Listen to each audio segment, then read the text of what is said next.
Welcome to Not Milk Never Milk. Subscribe if you're lactose intolerant. You start by getting your timeline ready. Tidy your clips into a primary storyline or compound clips so effects target predictable media. Open the effects browser with Command 5 and skim presets to decide direction. This saves time when you apply effects to multiple clips.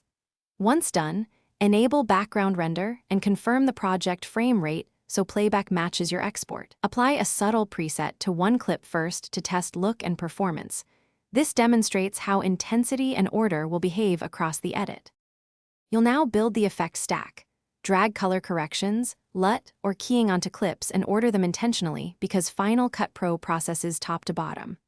Open the video inspector to tweak sliders, then add keyframes to animate opacity, scale, or color over time. This explains both how to change and why animation matters for pacing. Make compound clips or add an adjustment layer above multiple clips to apply a single effect uniformly. Also, render previews as you increase complexity, so playback stays smooth, and decisions finish by rendering and exporting correctly.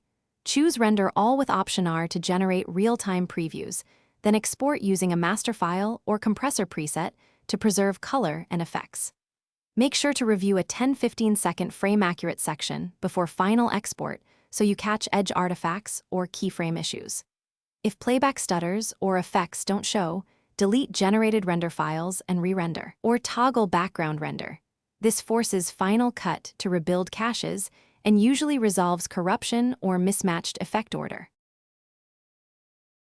Thanks for watching. If this was helpful, leave a like and consider subscribing. See you next time.